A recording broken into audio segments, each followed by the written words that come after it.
السلام علیکم۔ آج ہم بات کریں گے پاکستان کے میزائل پروگرام کے بارے میں۔ پاکستان کا میزائل اس وقت امریکی پابندیوں کی زد میں ہے۔ ایک طرف امریکہ بھارت کو اربوں ڈالر کے ہتھیار، جدید ڈرونز اور F-35 طیاروں کی پیشکش کر رہا ہے، دوسری جانب پاکستان کے میزائل پروگرام پر پابندیاں عائد کی جا رہی ہیں۔ یہ بات صاف ظاہر ہے کہ یہ پابندیاں بھارت کو خوش کرنے اور اسے چین کے مقابلے میں مضبوط بنانے کے لیے لگائی جا رہی ہے۔ اکثر لوگ یہ سمجھتے ہیں پاکستان کا میزائل پروگرام چین کی مدد سے شروع ہوا تھا، مگر حقیقت اس کے برعکس ہے۔ آج جو امریکہ اس پروگرام پر پابندیاں لگا رہا ہے، ابتدا میں اس نے پاکستان کو میزائل ٹیکنالوجی حاصل کرنے کے لیے مدد کی تھی۔ بعد میں شمالی کوریا اور چین نے بھی تعاون فراہم کیا، لیکن یہ تعاون پروگرام کے ابتدائی مرحلے کے بعد سامنے آیا۔ یہ کہانی شروع ہوتی ہے سرد جنگ کے دور سے، جب امریکہ اور سوویت یونین ایٹمی میزائل اور خلائی دوڑ میں مصروف تھے۔ دنیا تیزی سے ہتھیاروں کی دوڑ میں آگے بڑھ رہی تھی اور پاکستان نے محسوس کیا کہ اپنے وجود کے تحفظ کے لیے اس جدید ٹیکنالوجی کا حصول ناگزیر ہے۔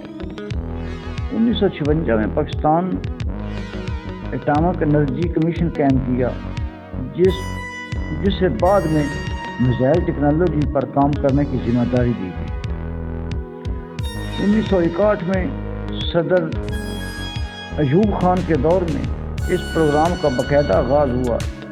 اس سال اسپیس سائنس ونگ قائم ہوئی، جو بعد میں 1964 میں ایک آزاد ادارہ بنی، جسے ہم اسپارکو کے نام سے جانتے ہیں۔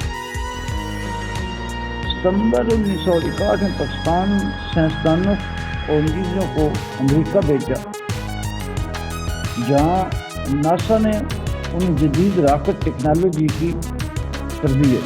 اس وقت پاکستان اور امریکہ سوویت یونین کے خلاف اتحادی تھے، اسی لیے واشنگٹن نے کھل کر پاکستان کی مدد۔ جون 1962 میں پاکستان نے ایک تاریخی رقم کی جب اس نے ٹریبر 1 راکٹ کا کامیابی سے تجربہ کیا۔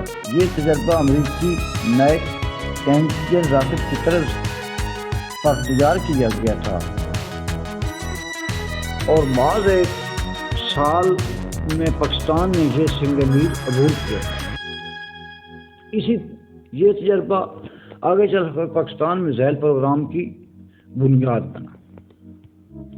وقت گزرتا گیا۔ 1960 کی دہائی کے آخر میں جب بھارت نے ایٹمی پروگرام پر کام تیز کیا تو پاکستان نے بھی اپنے دفاعی منصوبے پر دوبارہ توجہ دی۔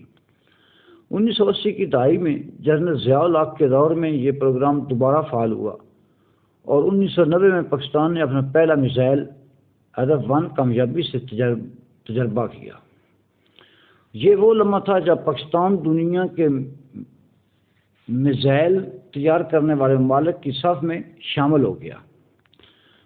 1990 کی دہائی میں ڈاکٹر عبدالقدیر خان کی قیادت میں خان ریسرچ لیبارٹری ایک طاقتور تحقیقی ادارہ کی شکل اختیار کر لی گیا۔ یہی سے غوری، شاہین، بابر، نصیر اور دیگر جدید میزائل تیار کیے گئے۔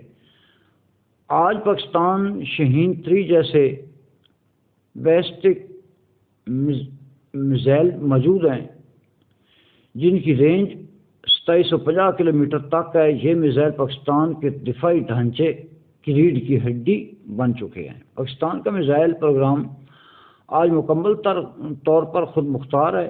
یہ کسی جارحانہ مقصد کے لیے نہیں، بلکہ خطے میں توازن، قوت برقرار رکھنے کے لیے قائم کیا گیا ہے۔ امریکی پابندیاں اور دباؤ اسی پروگرام کو روک نہیں سکے، بلکہ ہر پابندی نے اسے مزید مضبوط بنایا۔